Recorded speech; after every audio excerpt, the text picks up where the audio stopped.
moment où tu es invité à magazine, il y a les lots, tu découvrir ce qu'ils ont dit, bonjour honorable. Bonjour. Magazine Zoom Congo Plus, Toye Kotalayo, on a tous la moqué, ma Kambitani, politique à l'école Congo. Tobanambal Moko, na Motuna Nabiso, il y a des bossos, Bandikuban, na besoin d'abord Baye Bayo, pour se présenter pour cette nani, Panabamo. Comme on a dit, Numbasi Banikina Ados, Nazali député national, il y a circonscription, il y a Funa. Ndeko député Tomoni Mokonzamboka Azako Sala Bembo Ebele a sali vraiment pas voyager belé de Banamboka. Mituna ya Banamboka Baekotuna est-ce que ni Bembo wana ezali na intérêt pour le développement ya mboka na biso ou pas? Non, je pense que Otuna ezali Madame Makasi. Mais j'aimerais juste faire un constat. Malheureusement, dans le Congo, Togo c'est un très riche. Le Congo, c'est 2 345 000 km², 80 millions d'habitants. J'ai l'impression aujourd'hui que le Congo je le redis encore aujourd'hui en tant qu'un politique, on a aligné Makambo et Tamboussama différemment.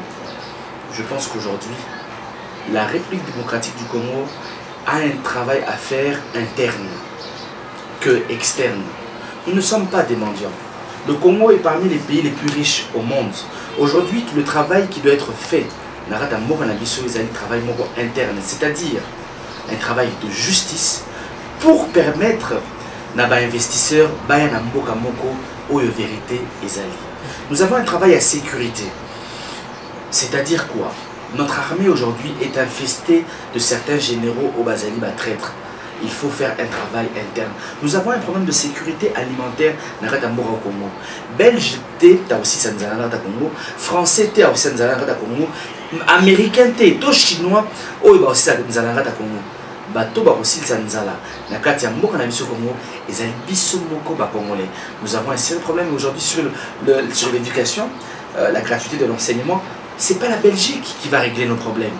Seul le Congolais pourra trouver des solutions à ce problème. Donc aujourd'hui, c'est mon constat à moi. J'ai l'impression que M. Félix Tshisekedi Tshilombo a la légitimité na Libanda. Légitimité na Kozango na Mboka Congo. Nous devons faire un travail pour valoriser bien sûr les ressources de la République démocratique du Congo. Mais namoni Kobimape Namboka, ils ont que parce que Obi Kemboka na biso, ils ont des problèmes belé, il y a des sanctions, il y a des conflits, tout ça. Mais ils ont que Kobima ya Mokonzamboka, toi comme on a quand même moi ba relation ils ont renouvelé. Vous savez que ils allaient pour l'intérêt à Mboka na biso. Cher ami, qu'est-ce que les relations extérieures ont apporté à la République démocratique du Congo? Parlons même aux Zaïre de l'époque. Qu'est-ce qu'elles ont rapporté? Qu'est-ce que les Américains ont réellement apporté? Les personnes qui ont géré ce pays ont sous-estimé le potentiel de la RDC, du Zaïre à l'époque, du Congo à l'époque. Congo Oyo est un stratégique pour le monde. Nous sommes le pays du cobalt, les amis. Nous sommes le pays qui a le cuivre au monde. Nous sommes le pays où comme poumon il y a planète grâce à la forêt équatoriale. Les amis, nous devons comprendre ceci. Nabato azokamba Congo na biso. La coopération belgo-congolaise. Les coopérations au Roumou les a pris 300 millions, 400 millions de dollars. Tu penses qu'au Congo ça a 400 millions de dollars? Coopération américaine, ils ont combien de dollars? Mais à quel cas investisseur pour nous moka? Ndekonangai, na koye bisao lisusu. Pour investisseur baya, il faut justice na biso et ça la malam. Batu batika koyiba 15 millions de dollars. C'est le plus important. Ayons une justice forte, une justice saine. Pour Batu, Ndekonanga, baya ko investir. Il faut avoir que donc tant élection et salami malam nakata mboka qu'il n'y a pas eu tricherie. Mais vous avez mboka moko. Mokili mombayebi. que makambo au Seigneur sali et sali malongati mokile ebi qui va député national au bazali lelo mingi na l'Assemblée nationale bazali ba député mo nommé mokile ebi que cour constitutionnel et ça qui musala moko ya mabe yebisanga investisseur ya ningini. Bref, nous avons d'abord un travail à faire où ils allaient asseoir la justice congolaise. Quand on aura une justice forte, tu verras, cher ami, que les sponsors, les partenaires, les investisseurs, Bakoya et Belé, Bakowe la Congo Bamomoko, nous devons les rassurer. Et pour rassurer une personne, c'est quoi? Il faut lutter contre la corruption. Et comment vous luttez contre la corruption? En ayant une justice saine, une justice forte. Jusqu'à quand Bokondima pouvoir y a moins dans Félix Tshisekedi? Parce que jusque-là, ils ont toujours Kobenana que pouvoir wana et les Kanaki na magui tout ça. Jusqu'à quand Bokondima que Azali Mwana Mboka, tout travailler ensemble pour le développement de Mboka. Exactement, jusqu'à quand? Mais j'ai compris une chose. Que Ezana Batu Basepelara Congo Ezalambo à désordre. En 2006, Jean-Pierre Mbemba a gagné l'élection à Ratamoko. A géré Moka. En 2011, Moutoumousous a gagné sous l'élection. Comme on est papa Etienne Tshisekedi ou Mbappé à son âme. Moutoumousous a géré Moka au Congo. En 2018, Martin Fayulu gagne les élections haut la main. 70%. Confirmé même à l'international. Belgique, France, États-Unis. Batunios Baïbi, Rwanda, Union africaine. Que Martin Fayulu gagne les élections. Mais ce qui se passe, c'est que la même personne qui a gagné l'élection en 2006 et 2011 a écouté Moutoumousous. Nous ne sommes pas contre la personne à Félix Tshisekedi. Nous disons seulement qu'un pays comme le Congo, qui fait 2 345 000 km², 80 millions d'habitants, ce pays ne peut pas être géré sur base de mensonges. Ce qui est Kobonga. Parce qu'aujourd'hui, les Kolanga et Maramio, c'est ça la Mao, la Congo, et Zali le fruit du mensonge. Le Congo est constipé. Et ce qui est le Congo est Tomwama. Congo et Kenediboso, nous devons impérativement avoir pour formule magique la vérité. Parlons maintenant, il y a un discours na ONI, il y a le rôle de politique qui a école au Congo. Malobanayo, tant que vous avez lecture par rapport à discours à mon Mboka, Félix Tshisekedi, aux autres mondes en Ndengeni. Qu'il n'y a plus de prisonniers politiques en RDC, mais c'est totalement faux. Maïkou Moukebaï, c'est un prisonnier politique, il faut qu'on le dise clairement. C'est le premier prisonnier politique à régime. Il y a Félix Antoine Tshisekedi Tshilombo, malheureusement. Donc, Namakamo Oya Lobby, malheureusement, Namoniango comme un chapelet de bonne intention. Plus un chapelet de bonne intention, plus bas slogan. Les Kolanga, cher ami, Naina Ipsino Lokomoko, et Lokobomi Kongo, ils ont des slogans. Il y a un slogan en 2006, 5 chantiers. 5 chantiers, mais ma biso wapi. Il y a une révolution de la modernité. Et ma biso wapi. Tout ça, n'a été courant les AP, banzélés et Mbappé, par-ci par-là. Tout le monde qui est premier ministre, non, macroéconomique. Et là, tu as un slogan, gratuité de l'enseignement, mais aussi ma soutien. Tout le monde est là, grève est commis partout. Pourquoi? Parce que dans ce pays, les gens sont à la recherche du populisme, malheureusement, des Konamaï. Nous devons aujourd'hui travailler pour le Congo. Et non travailler pour l'extérieur, non travailler pour les États-Unis. Nous devons planifier. Arrêtons avec les slogans, planifions. Les cas la gratuité de l'enseignement, ce qui est Zalaki, planifier. Mais ma camouflage comme la mission de l'eau, c'est-à-dire quoi? On pouvait avoir un objectif dans 5 ans, mais tout avant de faire un mandat dans gratuité enseignement et salama. Nabani par exemple une école nabani la première deuxième CIO pardon première deuxième primaire année prochaine nabani troisième quatrième primaire après avec quatrième cinquième primaire après comme sixième sixième ou septième ou huitième aussi les 6 mandats na makambo ils allaient planifier.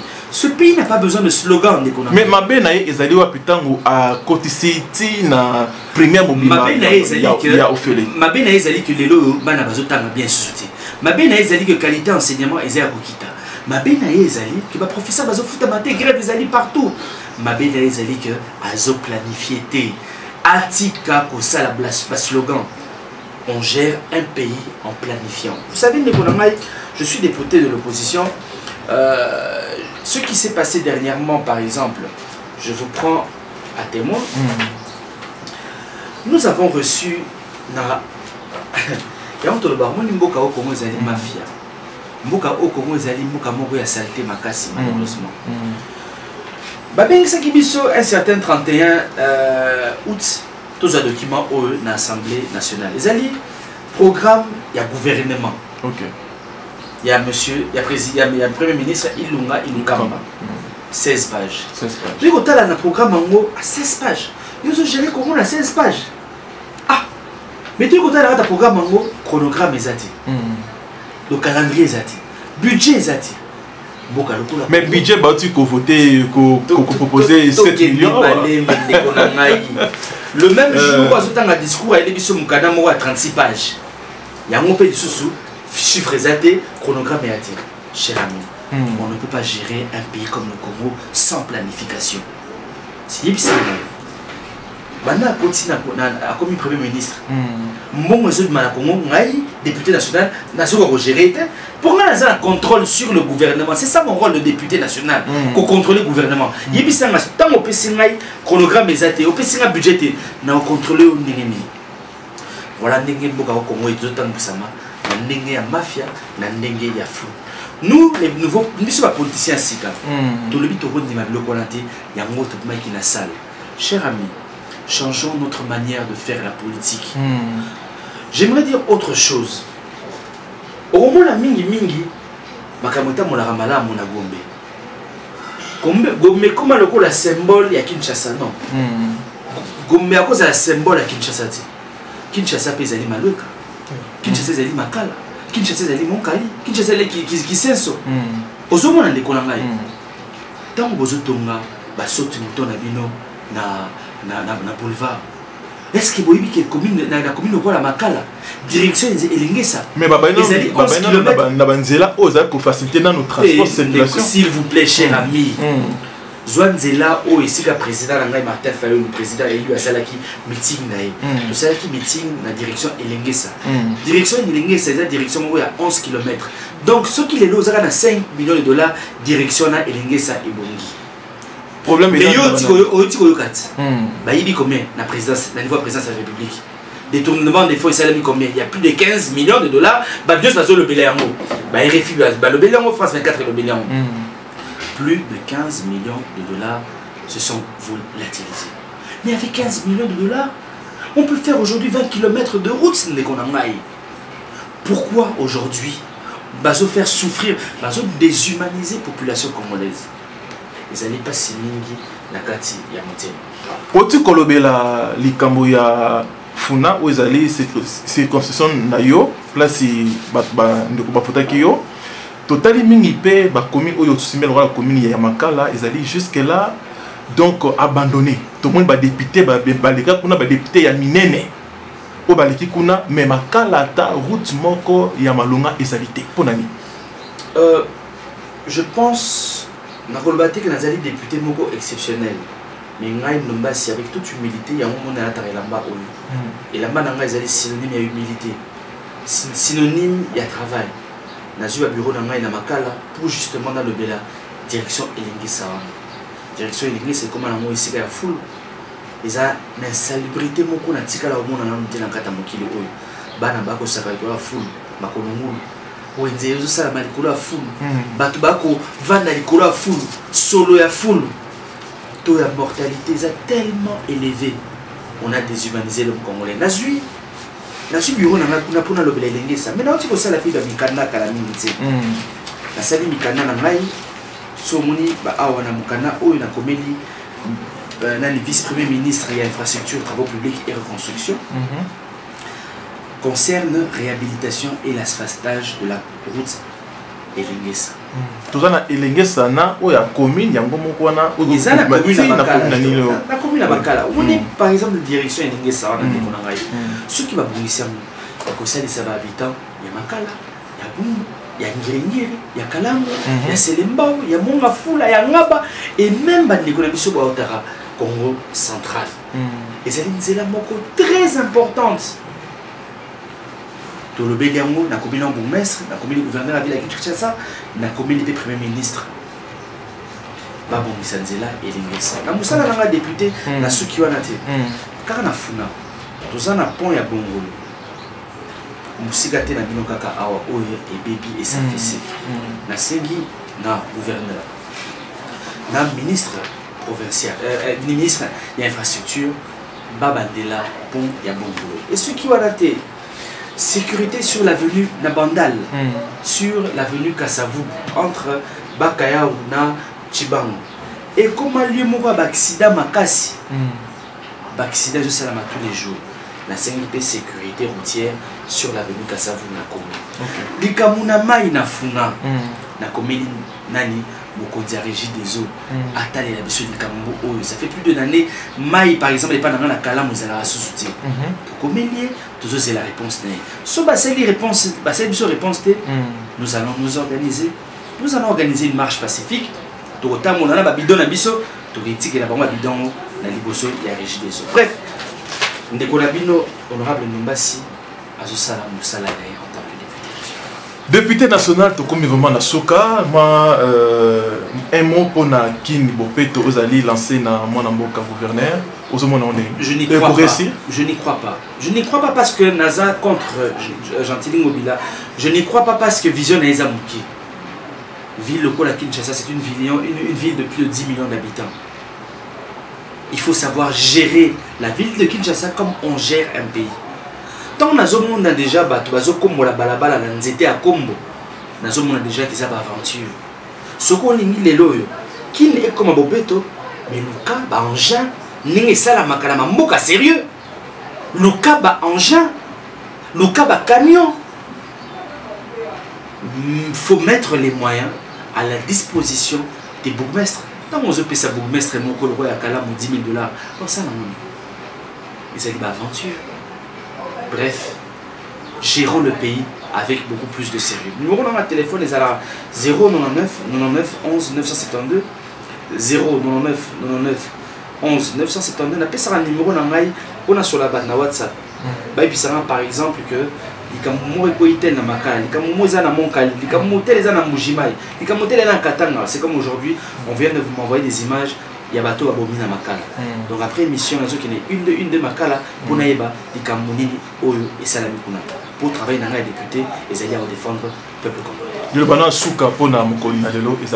Que le peuple congolais se prenne en charge, les amis. Les le honorable Numbasi, Nazali député en opposition, mais n'a me considéré comme un mécanicien sans outils. Pourquoi un mécanicien sans outils? Un mécanicien a une maïle makasi, a une expérience professionnelle à makasi. Ce qui a une outil, ce qui a une clé, moi bon ça vous trouver aux alatés. Moi réviser moteur aux alatés. Moi même allons la piner aux alatés. Parce que la population congolaise a besoin d'outils. Outil ezali, outil ezali la majorité. Ce qui peuple congolais ni moka Congo échanger. Il faut na ba élection koyaka. Bopé sabat en opposition, majorité, pour tout qu'on changer la loi et pour que Mboka et qui n'a dit. Merci beaucoup. Totondi au Botondi.